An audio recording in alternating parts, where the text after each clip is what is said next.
With us on the summit today is Derrick Broze. Derrick, welcome. I'm so glad you're here. Hey, thanks for having me. I really appreciate it. Derrick, you're a Houston-based investigative journalist, activist, radio show host, author. You're running for mayor. You've educated the city council there in Houston very effectively on 5G. You've overcome some challenges in your life, and we can get into those and get into your conscious path as well. You're merging a conscious, intentional path with your activism in a beautiful way. So, really looking forward to this conversation. You know, you're a leader in this. Can you give us a bit of a background on who you are and what you do? Absolutely. So, well, again, thank you for having me and let me be a part of this wonderful event. Just such an important thing to be doing right now. So I'm 34 years old. I've been in Houston my entire life. I've grown up around the inner city of Houston. I've been doing the things you mentioned for about the last decade, but prior to that, as you said, I did have some struggles. In 2005, I got into drugs and drug addiction and found myself locked up. In 2005, I ended up doing about 18 months in Texas state institutions behind bars. And that was really where I started to question the path that I was on, and challenge the things I was doing, started to do some introspection, get into meditation, and really start to uncover a lot of my own healing and my need for healing through, looking at my traumas and my familial relationships. And so that was the beginning of a process that obviously is a lifelong process and continues to this day. But it was through those experiences that I first, when I got released from prison for the last time and got off parole, I really just started to look at the world with fresh eyes. I felt like I'd gotten through not only addiction, but lots of depression and struggles with suicide and things of that sort. And it felt like I was really looking at the world for the first time, where I could just stop and like enjoy a sunset or something, just things that I would have never been interested in before. All of a sudden, I was just wanting to take in the beauty of the world. And along with that, I remembered and realized that I'm an intelligent person that likes to read and likes to learn and wants to understand the world. And I started to just dive down those rabbit holes, as they say, and started to look at the drug war, for example, and then looked at, I really definitely started to focus on health in the beginning. It's interesting, I'm kind of making a full circle here, because one of the first things I did was really get into health and question things like water fluoridation, like question whether or not I wanted a microwave in my house, just as simple as those sort of things. Like everything, just started rethinking everything, went and placed my microwave on the edge of the street with a note for somebody that said, this may or may not, this may cause cancer, please don't use it. It was gone within 5 minutes. Somebody came and took it. But it was like just starting to make those life changes. And in that process, I also just started to look at my own city and wanted to get involved in activism. I launched an activist blog and community called the Houston Freethinkers in 2010. We were active for about 8 years, and such a wide range of things, from the typical activist stuff, protests, rallies, marches, civil disobedience, but also building community gardens, hosting skill shares, hosting documentary screenings, hosting benefit shows for different causes, and just trying to raise awareness. And then I got into journalism along the way. I didn't go to school for journalism. I just have a natural I think, inclination to be curious and to enjoy putting people in positions of power on camera and asking them difficult questions that I know that they're not too comfortable with. I get a kick out of that. And so that's just developed into a path over the last 9 years. I've been doing this now. And so I've written for nearly every website out there in the independent media that exists, alternative independent media. I have my own website and channel called The Conscious Resistance, which, as you said, sort of tries to merge the activist world and the awareness raising world with the spiritual path of uncovering our trauma. Because of the things I've been through, I understand the importance of bringing those things together, not just, yelling at the government about 5G or yelling at Verizon about 5G, but also kind of going inward and seeing what role we play in the grand scheme of things and how we are contributing to some of the problems and things like that. So that's what I've been up to and what I've been involved in. And 5G has become increasingly important in my work in the last year. That's outstanding. I look forward to getting to those deeper, consciousness and life path related questions. And that's a hugely inspiring story of having, come back and, resurrected your life from being to that point where you're such an influential and inspiring social leader. But I'd like to first dive into what led you to specifically begin researching 5G, and how did that whole process come about, and what are some of the key things that you've learned? So, I have been aware, like I was saying, about health and, sort of EMF generally. And over the years of my research, I've come across an article or a study or so that was pointing at potential dangers of cell phones and things of that sort. And I also, in this line of work, you notice pretty quickly what topics are going to get you called or labeled a conspiracy theorist, or you don't understand science, or, these sort of derogatory attacks. And that was the feeling that I got every time I even mentioned or tried to bring something up about cell phones. Like, hey guys, have you ever heard about this cell phone, this or that? And I realized, okay, there's some pushback, but I kind of set it aside for a little while. And in late 2018, I was coming back to Houston after being on the road for a while, and I really wanted to just dive back into local journalism. And I happened to just be, the universe brought me home at the right time. And I was literally coming back into Houston the week that the mayor of Houston and the city of Houston were announcing a partnership. Well, they had already announced a partnership with Verizon, but they were announcing that they were going to have this press conference where they were going to have the world's first 5G customer. And it was the beginning of the 5G rollout in Houston. So right as I was coming home and looking for a story, and like I said, somewhat aware of the issues surrounding this technologies and 5G itself, I'm like, wow, my city, the city I live in, is going to be the test site for this. So I went down there and I was able to interview the mayor and interview Hans Vestberg, who's the CEO of Verizon, and ask them both to their faces about the privacy concerns, the health concerns, just generally the concerns about 5G.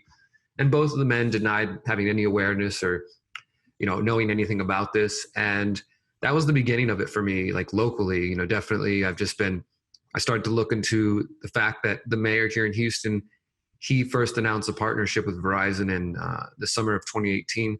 A couple months later, he received the 5G Wireless Champion Award from the CTIA, the Cellular Telephone Internet Association, which I'm sure your audience is aware is the lobby for the big telecom, big wireless companies. So they gave him the 5G Wireless Champion Award for removing all restrictions and all roadblocks to just make it as easy as possible for them to roll it out. And then a couple months later, they're announcing the world's first 5G customer. And so I could see these obvious conflicts of interest. And, I've been to city council dozens and dozens of times since 2010 for a variety of issues: water fluoridation, homeless issues, police violence, you name it. I've gone there and tried to take that route of what I think the average person thinks this is the way we're supposed to handle situations in our city or our town, right? You go to the council, you express your opinion, maybe they hear you, something gets done. And maybe it works that way in some other places, but in the city of Houston with 3.5 million people, there's this 16-member council and the mayor who are controlling where all the taxpayer money goes, and they're signing contracts every week and budgets and this and that, and nobody pays attention. Nobody's there. Sometimes there's people who come down there for their issues, but they tell you 2 minutes, your time's up, 3 minutes, your time's up, next. They don't really. I've seen plenty of people over the years. This is my point: is I've seen plenty of the people over the years come there with valid concerns, taking time off of work, taking time off of school. They get all dressed up. They've got a speech written, and they go up there and they're nervous, and then they share their thoughts for 2 minutes, 3 minutes, and the city council says next, and no feedback, no follow-up, nothing. And I've seen so many people become disheartened from this process. But I do also know that it is a valuable tool and as far as using propaganda to promote a message. And what I mean by that is when I go down to city council, where I live right here, I'm about a 10-minute bike ride downtown. So get on my bike, go down there. I have all the issues in my head, planned out what I want to talk about, wait for a couple hours for my little 2 to 3 minutes to speak, spread that message and share those ideas. And I've gone now about 6 times for 5G in the last few months. And I've sent them emails, all the studies that you guys are aware of, that I'm sure some of the studies we're going to be talking about in the summit. I've sent them information on the FCC taking control of the rollout, just everything, every angle that you can think of: privacy, health, local control. Sent them emails, sent them studies, sent them references. I've conducted my own interviews and sent this to them. Not a single one has been answered. Not a single one has been even, hey, thank you for this, we'll get to it, or something like that.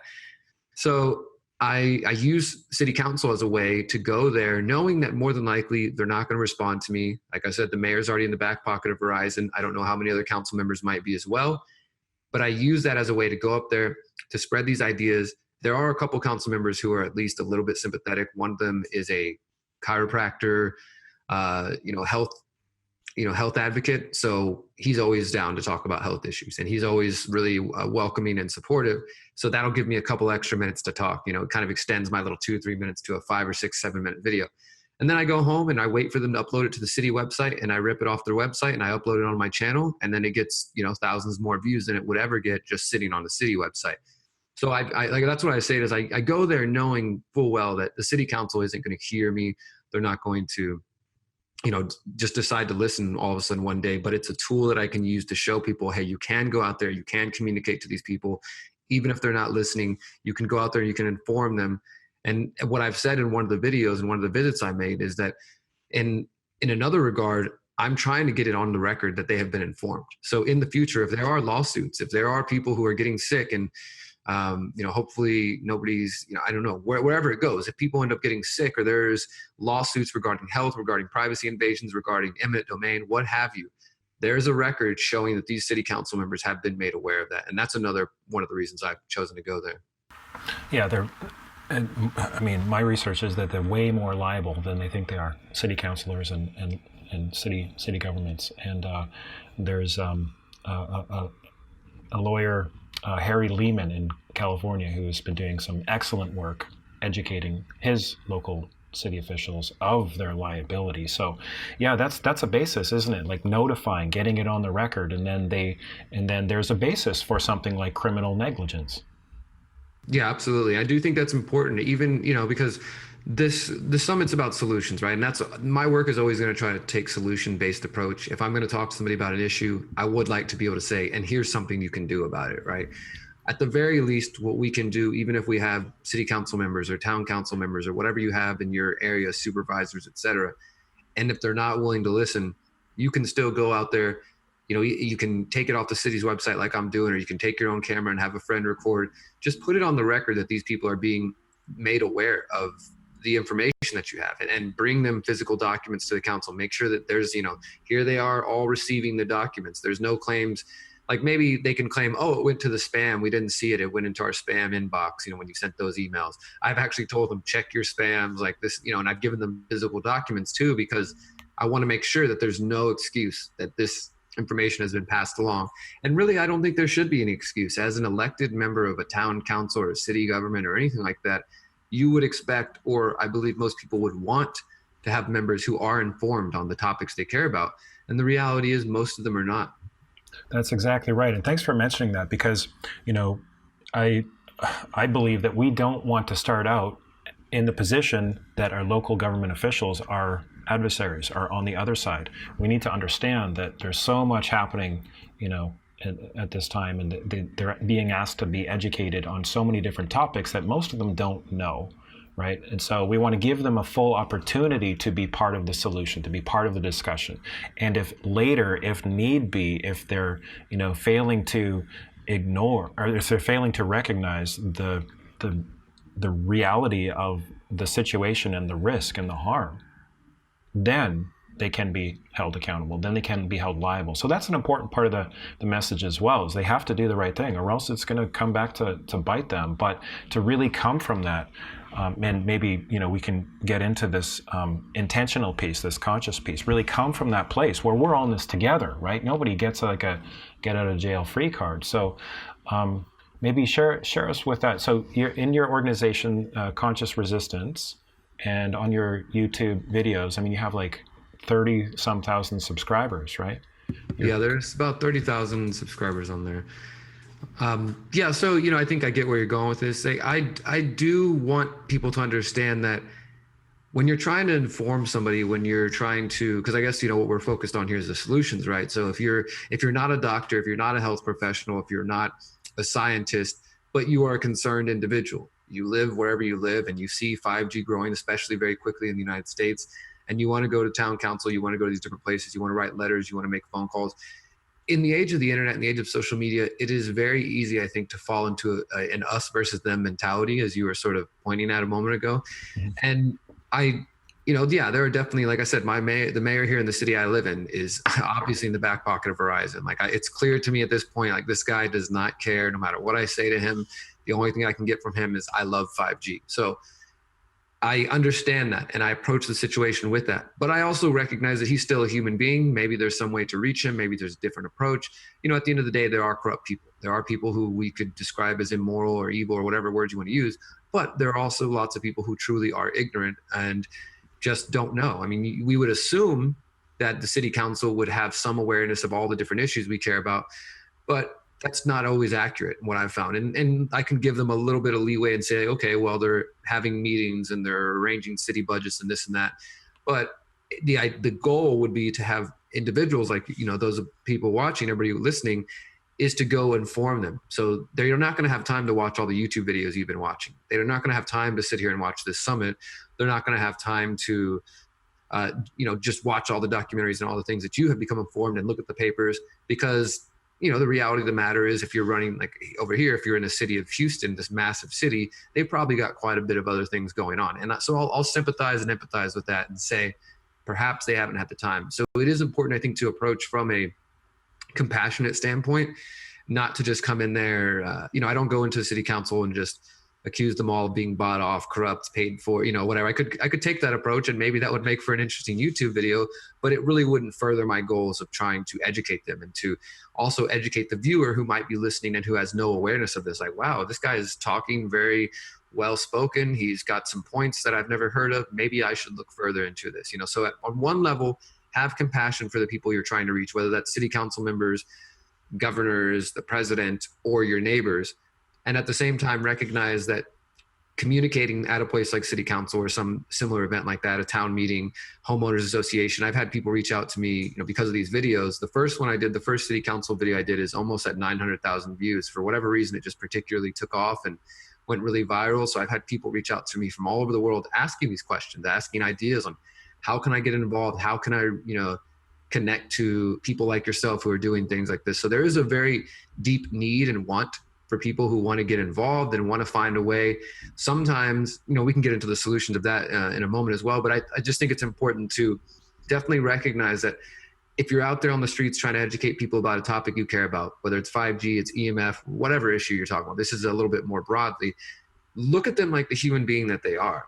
Even if they think you're crazy and they say, yo, you're a conspiracy theorist, you think cell phones are bad for me, or you think this, whatever, just let it go. Let it go. Because at the end of the day, the way that I've always approached it is that when you're trying to spread awareness, you're trying to reach everyone, even the people who might think that you're crazy. You're doing this for the benefit of them. Even if they dismiss you, they think you're a quack, they think you don't understand science, whatever they may say, you're trying to help them at the end of the day too. So, let that go and just come from a place of compassion to try to reach people, whether that means council members, government officials, your friends, your neighbors, and, come from that place of caring and understanding, of saying like, look, I care about you. I care about the city I live in. I care about the town I live in.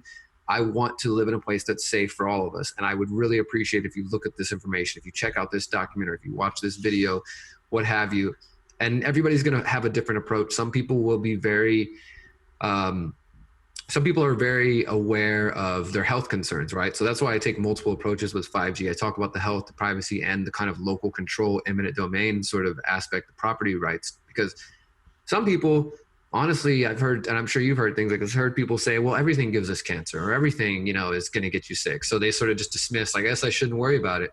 Other folks will say, well, we don't have privacy anyway, so why should I care if 5G is going to, take away our privacy? But maybe they don't take one of those arguments, but one of them will reach them. Maybe they don't care about their health, but they might care about privacy. Maybe they don't care about health or privacy, but they don't want a tower right outside their window, or they don't want to have to deal with some weird looking device right on their street. There's multiple ways to reach people. So I think that's important as well, as when you're approaching people, come with compassion and try to meet them where they're at. Yeah. Good. So let's kind of dive into those three different areas. What does our audience need to be aware of some key problems that to help, crystallize for our audience the key problems in each of those three areas, and what have you noticed is effective, facts or effective strategies that really land, or studies, or, what's really working when you're communicating with people, whether it's in person or on video? Yeah. So as I said, the main three arguments that I take, and we'll go through each of them, the health, obviously, privacy, and then which you could call local control, kind of eminent domain property rights aspect of it. So on the health front, I have always approached this as the person who is, I'm a investigative journalist. I'm a researcher. I'm more than capable of understanding, studies and having them, read back to me, and seeing the reflections of the people involved in the studies. But I also make it clear, like, look, I'm not a scientist, I'm not a doctor, but that doesn't preclude you from being able to understand science. So I think that's important for people to understand. There's often this approach that some people take. I've seen this dozens of times. Hey, I've worked in the telecom industry for a dozen years. Nothing's wrong, or hey, I have a degree in radiation, this or that, and that's great. It's great when people have degrees. And I think that if that happens, if somebody comes in and tries to play the credentialist game and says, like, look, I've got a title or a letter next to my name, you don't know anything, tell them, thank you. I appreciate the time that you've put into this particular area of research. However, having those degrees does not necessarily make one an expert in 5G, or make one an expert in how this works, or make one an expert in the corruption that has got us to the place where we're at now, because that's a big thing to understand.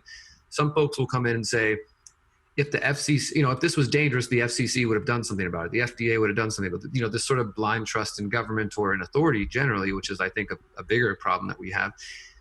Folks just assume that if it was dangerous, they would have already known about it. The media would be doing their job and telling us this. So there's a lot of assumptions that come into this. For one, the assumption that all the government officials are just good, honest people, and that there's no corruption going on, and the assumption that the media itself is doing actual journalism and not also connected to some of the same people. So we have to be able to approach people understanding those assumptions. So if you're coming to a situation, you're talking about health, and somebody's already coming into the conversation with their assumption that the government mandated science is fact, is based on accurate testing standards, and is up to date, well, then you're going to be kind of facing an uphill battle. You know what I mean? Because you're going to have to not only get this person to look at the health arguments, but also maybe have to show them that, look, I'm not sure if you're aware, but check out this paper from Harvard that shows the FCC being captured, or check out this, wargaming memo, or, different pieces of evidence that we have now that shows the amount of corruption that exists in the agencies that are supposed to regulate this type of technology. And then you also, I think, it'd be important to point out the way that the media shapes the conversation, and the reason I bring these points up, because I'm talking about health, but what I'm saying is that it's more than just health. It's more than just 5G. We're dealing with a bigger kind of picture here, which is the fact that there is corruption that exists in the U.S. government, and there is corruption that exists in the corporate mainstream media. And because of that, issues like 5G get suppressed, or the science that is promoted to the average person is that government mandated, often corporate funded science. So that's, part of the battle that you're going against. I mean, most recently we had the New York Times say that people who question 5G are like falling prey to Russian propaganda, things like that. Like, so they're trying to paint any of us who are asking these questions as just, either useful idiots or just ignorant people. So go into these discussions being aware of that you might be dealing with a person who has been heavily propagandized from the media to the government industry and the corporate industry themselves. So, and if they know anything about 5G at this point, probably the average person only knows the commercials they've seen from Verizon, the commercials they've seen from Sprint or from AT&T. That's what I've seen in my experience, at least. So when you're coming into these discussions, just be aware of that.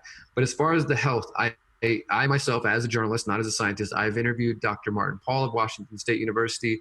I've interviewed some of the folks from the Environmental Health Trust, and try to put myself in a position where I can interview other experts. Since I myself don't have that degree, don't have that title, that letter next to my name, but I'm a researcher, I'm a journalist. That's what my job is to go gather information, to compare that data, and then I share it with my audience, and then I let them decide. So I think that's a good approach to take, is that you just find the interviews that you think fit well, and that you're trying to share it with your mom. Okay, you found an hour-long interview. Your mom's not going to listen to an hour-long interview, maybe. So you find a 15-minute interview that, is with an expert that really breaks it down and gets those key points, and just ask mom, like, just give 15 minutes of your day, just sit down and watch this, because I need you to understand, I care about your health. I want you to be safe, things of that sort, or your partner or your spouse, whatever you have.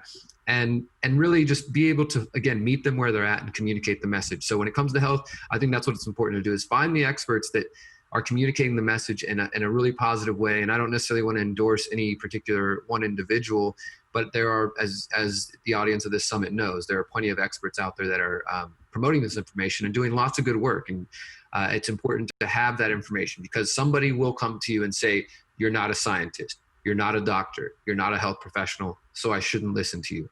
But you can show them, well, here are the health professionals, here are the doctors, here are the scientists that are talking about this, and this is what I think you should look at.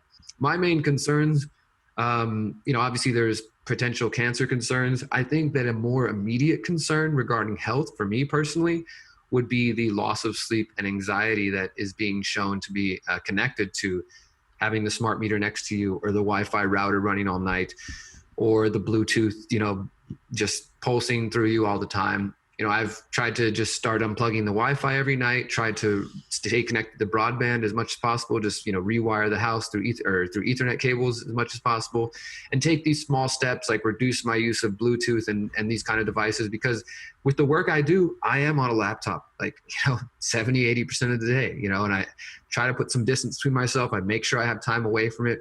But at the end of the day, it's a part of my work. So I'm trying to take precautions. And I do think that when we're getting into an area where people are getting anxiety, people are getting stress, they're getting lack of sleep, that is what leads to a lot of other things, whether the cancer is coming directly from the EMFs themselves, or because their body is breaking down from not being able to take care of itself from the constant pulsations that are taking place. So when it comes to health, I'm particularly concerned about that and where that leads to with the other areas.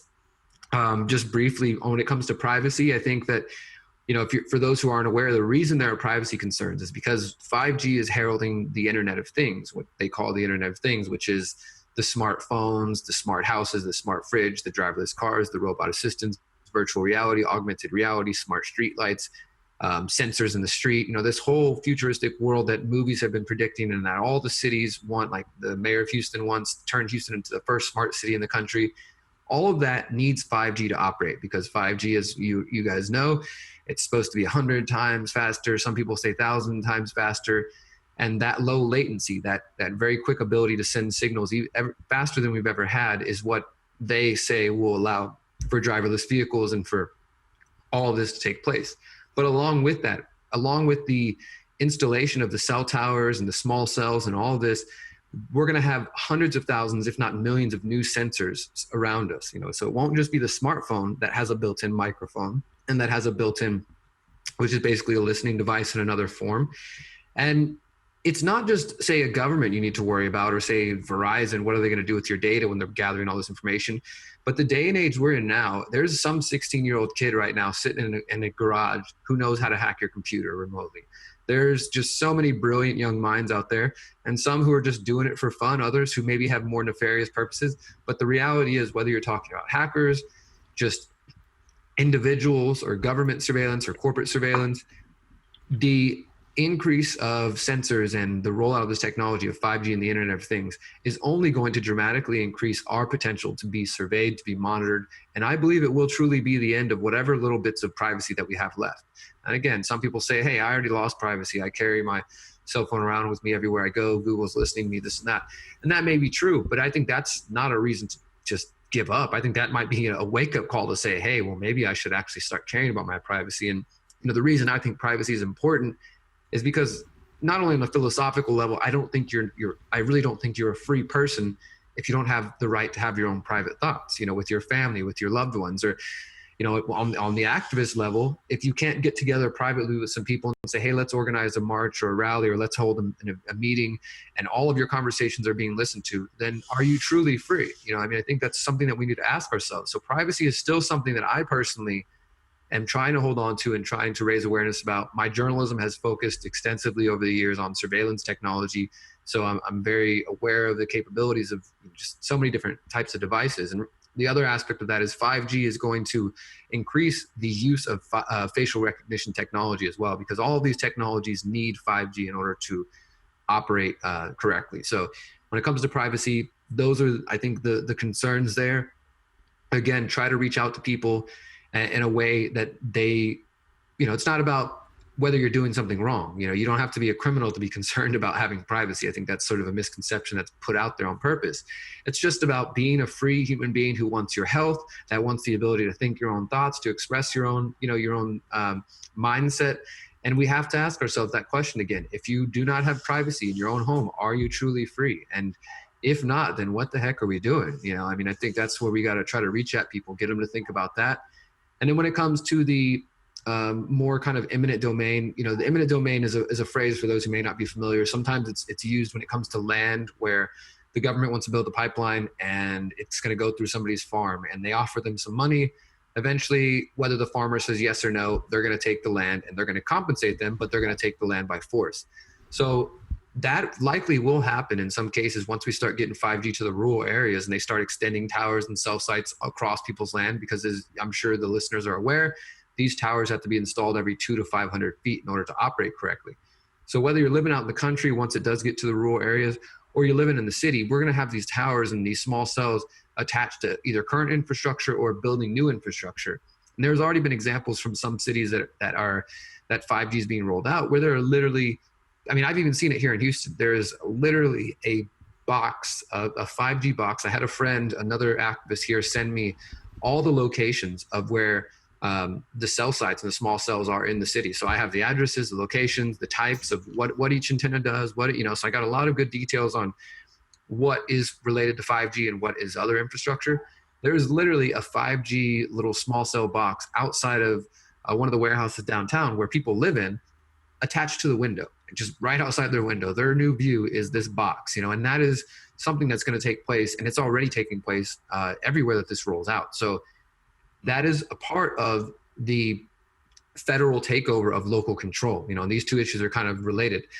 In late 2018, the FCC, they passed a rule. It's not a law. Nobody voted on it. They just passed a rule of their own that says that the local governments no longer have control over the 5G rollout. So that means cities, states, localities, municipalities, towns, what have you, cannot study 5G for health, cannot decide how much to charge the companies, and really can't even have a say in where the towers and cell sites go. There's very limited abilities that the cities have to argue. You can argue aesthetics. So you can say, we don't like the way it looks. So can you make it look like a tree? Or can you make it look like a flagpole or something like that? But those are the basic only arguments that a city can make because of this FCC ruling. And then a couple months into early 2019, Donald Trump passed an executive order which sped it up even further. And he said, well, these local governments, they're getting greedy. They want to charge the companies too much money. So we're making a new rule that says they have to approve all small cell sites within 90 days.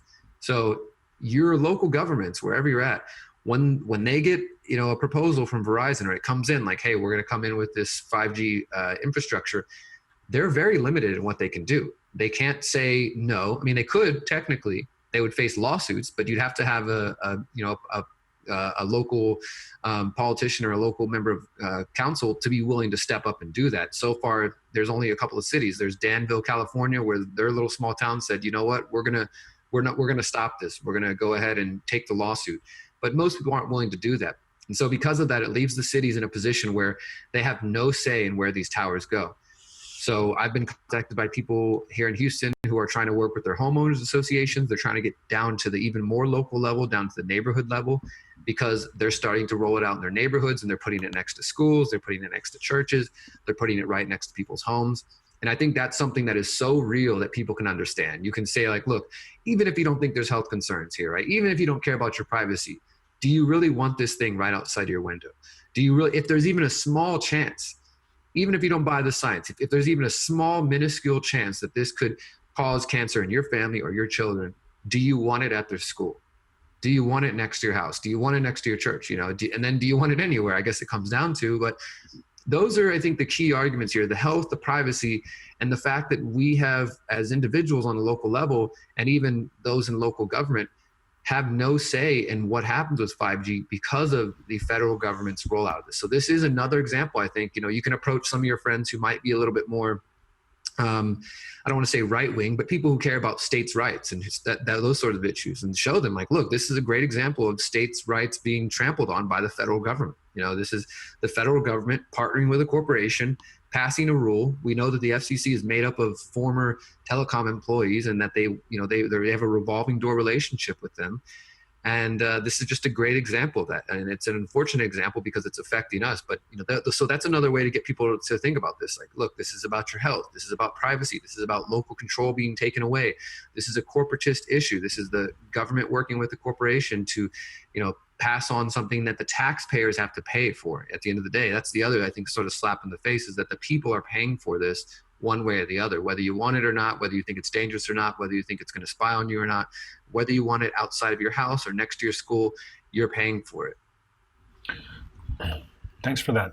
My question is the federal government's overreach and basically saying that local governments have no rights, is that as cut and dried as they make it appear to be, though? For example, in early April of 2019, there was the California Supreme Court reaffirmed their opinion that local governments, and in that case, the city of San Francisco, does have more rights than the traditional understanding of the 1996 Telecommunication Act would lead them to believe. So I just want to dive into that, because it seems that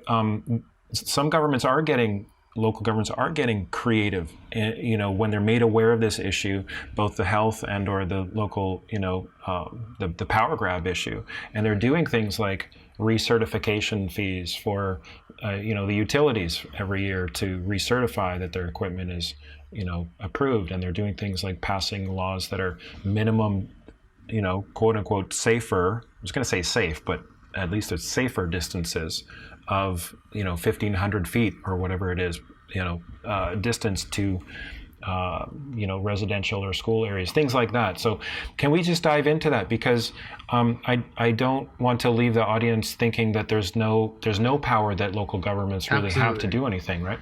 Absolutely. You're right about that, Josh. No, and you make a great point there. There's also, just this past week, I saw Syracuse, New York, their local government, they passed a ordinance which would allow them to have random checks of Verizon equipment whenever they called upon it. So like they can take a random sample of any of the equipment and do their own studies and see if it's operating correctly.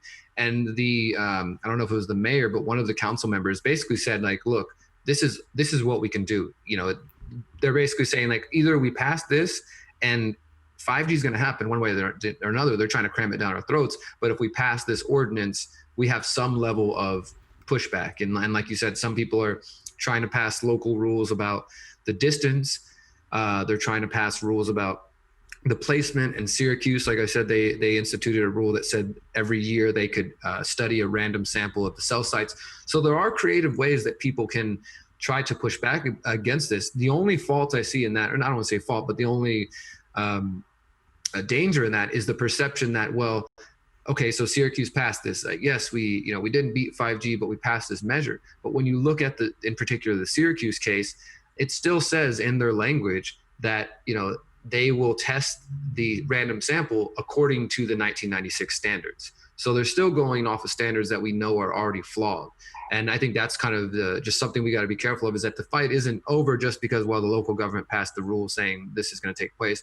But you are right that we're not completely powerless. I do think it's going to be a city by city, town by town, state by state sort of battle. And eventually, if there is a local or a local mayor or governor or somebody who's willing to say, you know what, our citizens have concerns, we're going to put the brakes on this for the moment, regardless of any contracts we've signed, regardless of anything else, we're going to put the brakes on this until we do some further studying. That would open up the city to lawsuits from Verizon and from others, which that's fine if somebody's willing to take that and then take it all the way up to the Supreme Court, basically put this issue up to the Supreme Court. Like, does the federal government have this right? I think eventually that's probably what it will make. I mean, who knows how many years that could take, but at the moment, we're going to have to put pressure on them, because as I've seen in Houston and others, I think have had similar situations, maybe have some better luck in smaller towns. I think maybe a smaller town, you might have better luck because you can be a little closer to the people. And if you can get enough people, 10 or 15 people in a small town can really make a difference. We've seen that in Danville, California. They just flooded all the city council meetings. They flooded all the hearings and everything until the mayor finally admitted, like, look, we've lost local control. We've lost local control, but we're gonna say no to this. We're gonna face lawsuits, but we got to take a stand.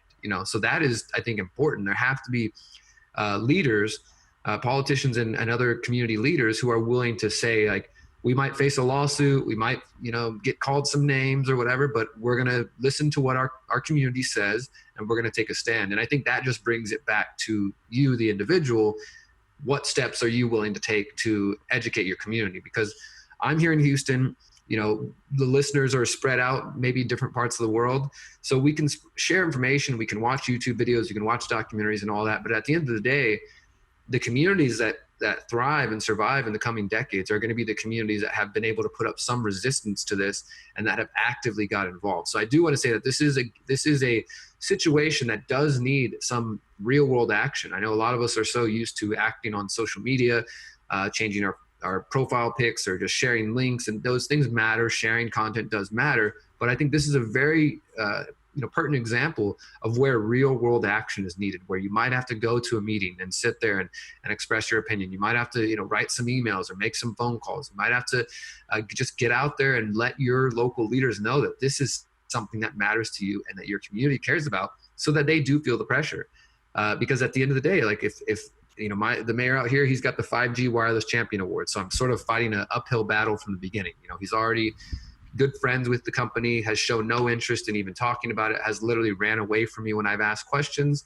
But you might be in a situation where it's not that, the Verizon wants a big city like Houston to embrace this so that other cities follow, and that's why I'm putting so much effort here in Houston, because I think that if we show some amount of resistance, or even getting them to slow down, getting them to ask questions, because they didn't even do an environmental impact study. There was no public comment period. There was nothing that gave the people of Houston a chance to speak up. And so if I could help do something here, that might make it easier for other people in smaller towns to reference and say, look, hey, Houston's putting the brakes on it. Maybe we should reconsider this. But I think, that's where we're at, is that there are steps that can take place. Like you said, there is some hope on the local level, but the pressure is going to have to be applied in order for the leaders to really recognize that they need to do this. Exactly. Well said. I would encourage all the viewers to also check out Ray Broomhall in this summit. He's a lawyer in Australia that has had, actually, I don't know if you've heard about this, but he's had results in getting hundreds of small cell sites either removed or prevented from going in with a novel new approach, actually using the medical system and actually using like the authority that a doctor has, and having a few people in a community or neighborhood go that route. In addition, I helped to co-found an organization called In Power Movement that is doing a commercial liability action, and that's in the works in the currently expanding phase. And so my question is, what happens here? Where do you see all this going? What happens when awareness of the problem reaches a critical threshold, and we still have, because of the money and the power involved here, we still have this 5G agenda and Internet of Things thing still going forward? Like, how do you see this actually playing out, Derrick, as in terms of, because you're a pretty awake guy, you're a meditator, right? You take care of yourself and you try to bring that in. If you're just going to kind of project your consciousness into the future here as things go forward, how do you see it happening? And again, like, how can we navigate to the most timeline, or the most positive, timeline as possible here? Yeah, well, first I want to say I really appreciate the efforts that you guys have done on the liability issue. I think that's a great approach. I'm really interested to see how that unfolds. So I look forward to that. Just like you said, kind of looking into the crystal ball of how this is going to all unfold, I do think we're going to see a patchwork of communities and cities and towns who do push back against 5G and maybe are able to either delay it, or, as you said, like get some testing implemented, or change the locations and have some level of that. But it also goes back to what you were saying earlier about like safe versus safer. Like, how much exposure is safer and how much is, dangerous? Like, is putting it on the other side of the town just delaying the inevitable that, they say it's going to be everywhere? I do think that there is we have to understand there's trillions of dollars in the making for 5G. These companies are betting everything, and then there's also kind of getting into more of the geopolitics of the situation. You have the race to 5G, which is creating kind of a battle between China and the US, between the American telecom companies and the Chinese telecom companies like Huawei.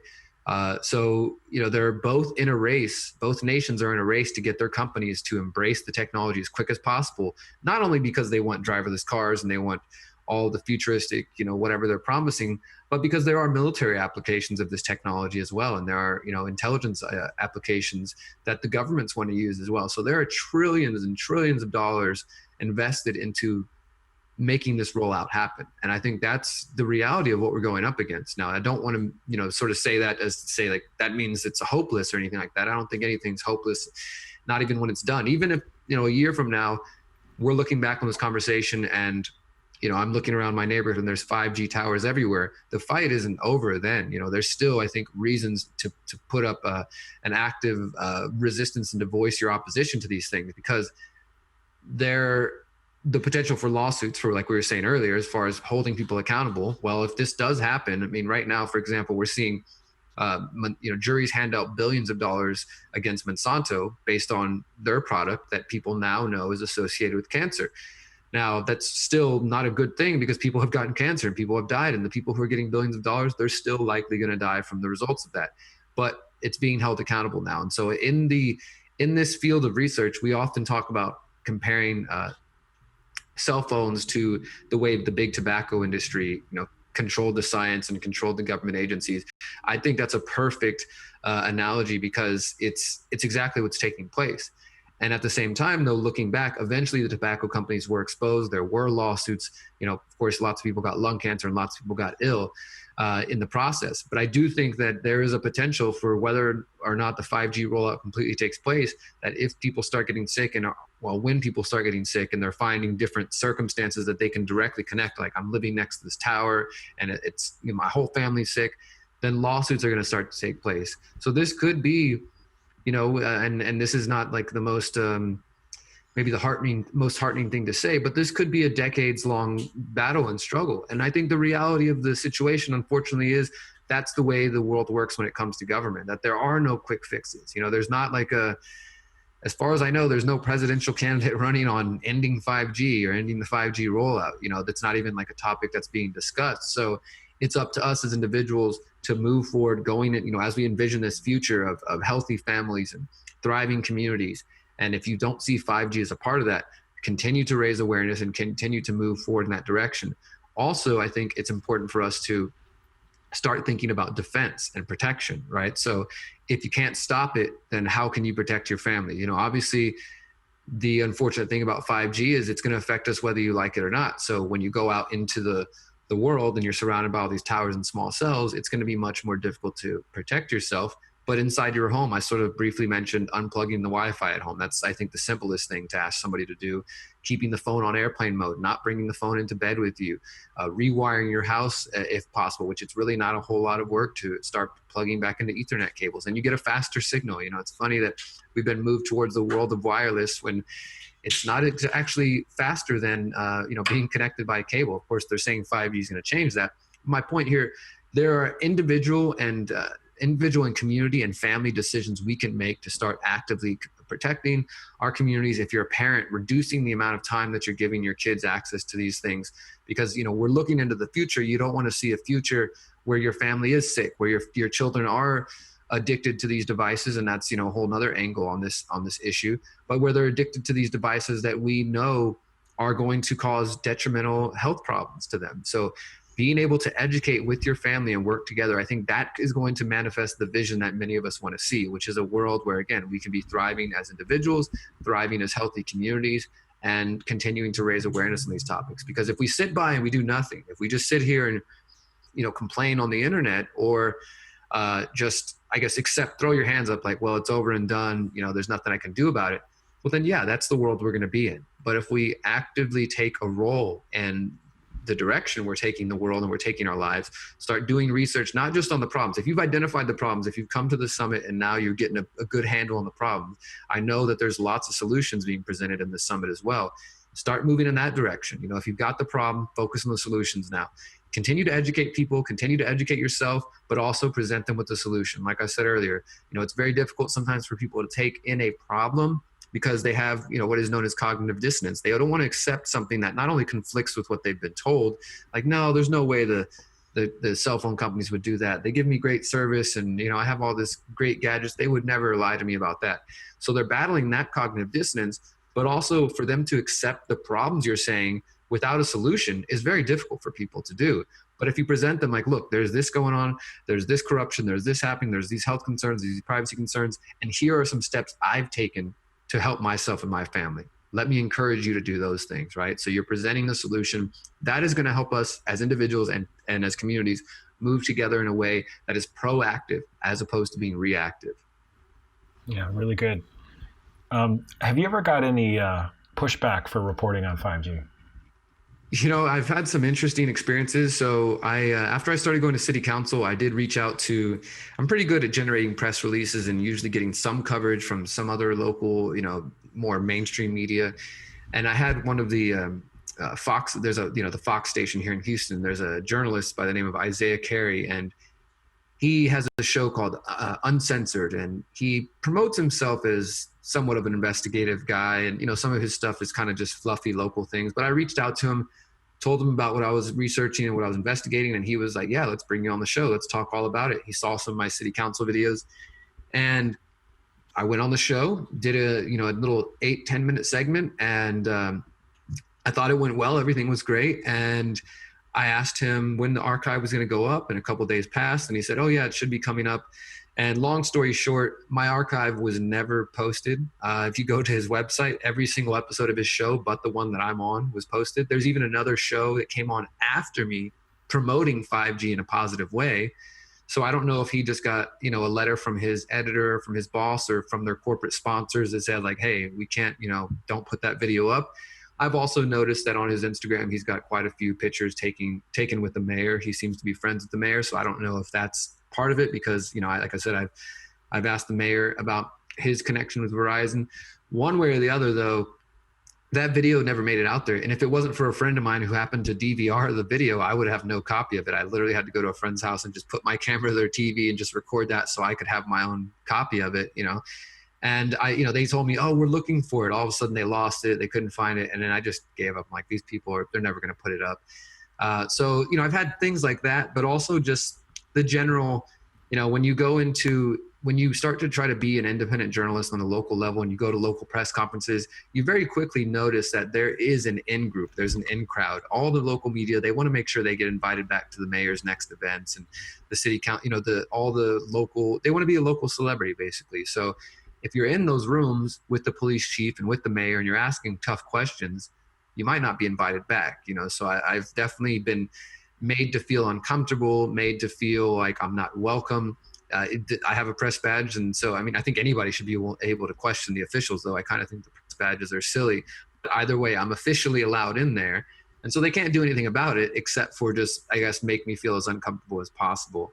So yeah, I've definitely been pushed back against as far as the mayor and his bodyguards. Like when I appear at an event and I'm there to try to question the mayor, they are very aware of me. His bodyguards try to stand in between me and keep me from getting anywhere near him. Just silly things like that, which to me is just so childish. It's a display of the level of intelligence, I think, that we're dealing with in some cases, unfortunately.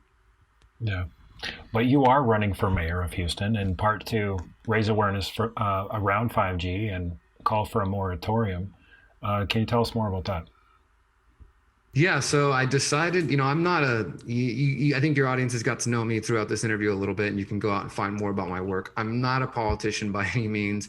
In fact, I spend a lot of my work encouraging people to, just kind of stay away from politics and to encourage community action in the way I have in this interview. So it's a little bit of a switch for me to kind of go down this road. It's been something I've been thinking about for a couple of months, but mainly one of the main drivers for me choosing to run for mayor of Houston was the 5G issue. So I've spent the last year now researching 5G. And as I said, I put out those city council videos, and they've gotten over 1 million views, both on Facebook and YouTube, and just generated a lot of traffic, a lot of people reaching out to me, such as yourself and others who have seen them.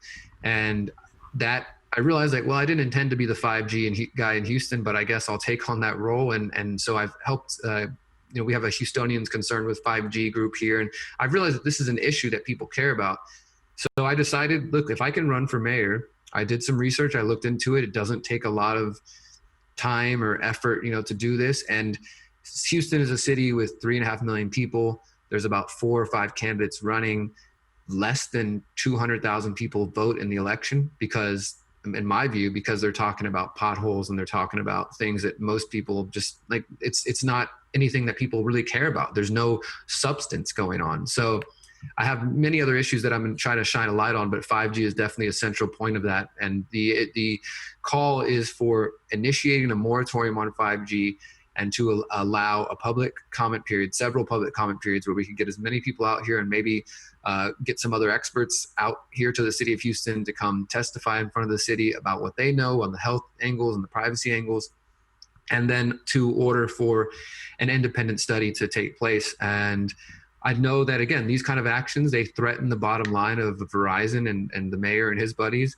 But I think that, look, if I can take the platform of being in the mayoral race and people will listen to me just because I'm a candidate for mayor, and that gives me an opportunity to speak about these issues, well, then I'm going to take it. So we just officially launched back in May, and now we have just a couple months to go to the election in November. So it's been an interesting road. We got a couple more months to really hammer down. I've already been accepted into some debates, coming up. So that's really cool to see. We as soon as we launched, people started reaching out. So we're going to see how it goes. We're going to see how things flow. And come November, I hope at the very least that 5G has become an issue in the city of Houston. If I can't get the mayor job, and again, it's not really a role that I think I'm fit for per se.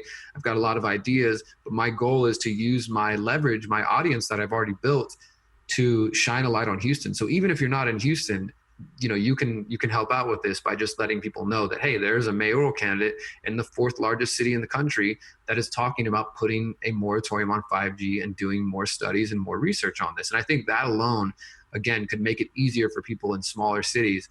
So I'm leveraging all of my independent media contacts, and we are trying to make this campaign go viral and see if we can get some national or potential international coverage and see what happens. So I'm excited to see what that'll turn into. Excellent. Yeah, that's so good to hear that. And we are seeing, in other parts of the world as well, like in Europe. I was interviewing Raphael Mayheim in Switzerland, and he's saying in Switzerland at this time, 5G has become such a hot button issue that it's on par with climate change. Climate change is obviously controversial, and there's evidence of false solutions being propagated there too. But he's saying that is, as it was on the front page of the Geneva Times, I believe, that there's moratoriums passed, but the telcos are pushing anyways. So and there's hundreds of thousands of views, like on your videos, on Sasha Stone's video, on other. So this is really bubbling up, and it doesn't really take much. It doesn't really take many committed people in a region or a town or city to come together and bring this awareness and raise this up and create change, right? So thank you for doing that in Houston and online and with the Conscious Resistance Network, and you're helping people connect locally as well. You're giving a platform to find people where they live, which is something that's very important to me and to our group as well. I think that connecting in person, something new happens when you connect in person, right? Absolutely. Yeah, definitely. I encourage everybody to get out from behind the internet, whatever the issue is. Obviously, the internet, the social media tools have allowed so many of us to connect over the last decade, but we're also seeing an increase in censorship on those same platforms. So I think it's important for us to make that real world connection. Like you said, something special happens. There's some activists who I've been working with digitally for maybe a decade or so. But once we get face to face and we finally connect in the real world, it makes it even so much easier to work together once you get back to the computers, because now you have a real world connection. You've heard their voice, you've heard, you got to know them a little bit better. And it just makes the bond a little bit stronger in the struggle that you're facing. Yeah. So just as we close here, Derrick, you touched on at the start of your interview, your personal journey. You were, in jail 10 years ago, right? And so you turned your life around. You had an awakening. You made a decision and you followed through with it. And it seems like, we're really being challenged as humanity, and really on an individual level, to really make that decision to choose life, right? To choose to come out of the darkness, to choose to face what fears or resistances that are false beliefs that we've been hanging on to. So if I could ask you to, just as we close here, maybe tap into your deep soul wisdom and guide us through what we could, how we could navigate that process of perhaps dealing with the fears, dealing with the illusions, and really, having a shift in our lives where we can go forward in a positive way. Yeah, absolutely. I think that's a great way to close out the interview. And again, I thank you for just inviting me to be a part of this. And I appreciate everybody who's tuned in to this, such an important topic at this time. And it's important to be focused on solutions.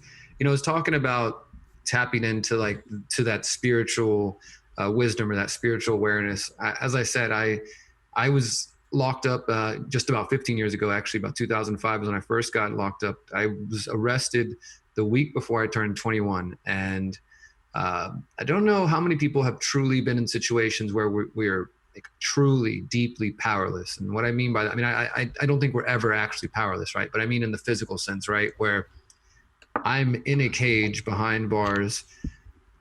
There's nobody I can call that's going to be able to save me. I can call to my mom and cry to her if I want. I can call my girlfriend. I can call my lawyer. I can call whoever. Nobody's getting me out. I'm looking at the calendar and realizing, wow, I'm not going home till next year at the earliest, right? And being in that space of just fear, I'm in a place where it's, prison and jails are a dangerous place. There's a lot of fear. There's a lot of anxiety. There's a lot of what I consider low-level primitive thinking. People are like, well, you're the same skin color as me, so we're all going to hang out together. You can't talk to that person because they're this skin color, because, just a lot of really tribal mentality, I think. And in that space, I had to accept that, like, okay, I am powerless to get out of here. Like, the only thing I have control right now is my mindset. I'm sitting in this bed. I've got a journal with me, a little notepad, and I just started writing. I started journaling just all of my thoughts and trying to reflect on how I got from, just being this depressed young kid to getting to drugs and being in prison. And I come from a family that has a history of prison. My birth father, he spent my entire life in and out of prisons. He just passed away from a drug overdose in 2018. This is something that's been very prevalent in my life. And I've been around people who are on drugs and in and out of prison. So it was a very big kick in the chest of like, here you are, carrying on the family tradition. I was very angry at myself. I was so mad for doing that. And I honestly think that journaling is one of the first things that started to save me, because I was able to take all these just thoughts out of my head and put them down on paper, start looking at them, kind of reflecting back to them. And the interesting thing is, over time, my handwriting even started to become more precise and slow. Like I went, once I accepted, like, okay, I can't get out of here. There's nothing I can do. My lawyer can't make any sort of arrangements. Like, I'm stuck. And then you have to let go of the outside world. When you're in there, people refer to this world as the free world. So you have to let go of that. You can be on the phone all day talking to your wife, your girlfriend, or your husband or whatever, but it's just going to slow your time down. So you have to sort of let go, which is a very scary thing to think, like, all right, I can't worry about what my friends are up to or what my family's up to. Like, I'm here. So I need to make the most of the situation. And some people get sucked into a rabbit hole of, and I definitely started to do this, of connecting with other criminals, people who have no desire to change themselves. So it has to be a conscious individual decision that I am going to change my life for myself, not because I'm trying to please my parents or please my spouse or please the society or whatever, but because this is the path that's going to be best for me. And I ended up getting just connected to Buddhism. I sort of had a couple synchronicities, and my grandmother started sending me books on Zen Buddhism. And that's one of the places that I really started my spiritual path, is learning Zazen, which is sitting meditation. And I started meditating while I was locked up. And again, in an environment with a lot of fear, a lot of anger, I think it was probably the most perfect place for me to be and to do that. I'd go to bed at night, like where I would meditate before bed, and I could hear people whispering, whatever they thought I was up to, or what's up with that crazy guy? Why is he sitting there like that? Just all this sort of stuff, and just realizing, like, it's not about them. This is for me. Like, this is for me because I don't want to continue down this path, and it was a struggle of 3 or 4 years in and out of, like, I did a year and got out, went back, I didn't get it right the first time, but it came from just that individual choice, that personal choice, that I wanted something different. And I think this can be applied to any area of life, whether we're talking about 5G or just embracing daily struggles that come along with being a human being. You have to make a commitment that you want something different. It doesn't mean that it's going to be easy. It doesn't mean that everything's going to be handed to you by any means at all. This last 15 years of my life has not been handed to me. To get to the point where I'm at now, it's been a lot of difficult roads and a lot of introspection. And there's still more of that to come. There's still more healing to do. There's still more trauma to uncover. There's still more forgiveness to do. And I think all of that is a part of what I consider to be a holistic path. I'll just want to throw this out for anybody who would like to check it out. I actually wrote a book called The Holistic Self-Assessment, which goes through the entire process that I took myself through in prison. And it's just a real simple book. You can download it for free on my website. You can order it if you want a physical copy. But I wanted to be able to take the ideas and the process that I put myself through in prison and what I've been using over the last 15 years and just put it in a really easy to digest, simple workbook. So the holistic self-assessment is, each chapter asks you a simple question. Who am I? What are my principles? What are my habits? What are my goals? Are my relationships in line with those principles and those goals? And then different exercises from art therapy, from meditation, from just a range of tools and exercises, journaling that can be helpful to help individuals achieve their goals. Because what I've found with working with a lot of different activists is that we're all struggling in different ways. Maybe you've never had a drug addiction, but you have your own struggles in different ways. And that's the human connection that we have. There's a lot of good people with good intentions and lots of potential who fail to accomplish the things they want. They talk about them a lot, or they read all the spiritual books and they have all that information, but they're not actualizing it. And so I tried to put this in a very simple, take a lot of big psychological and spiritual concepts and just whittle them down into the most basic and concise language that anybody could look for and turn it into a workbook. So that's called the Holistic Self-Assessment, and you guys can look that up. And I think that can be a helpful tool for moving in that direction.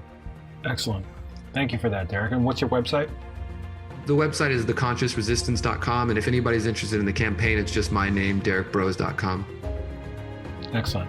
Derrick, thank you so much for joining us on the summit today. It's been a pleasure chatting with you, and we look forward to stay connected with you and just to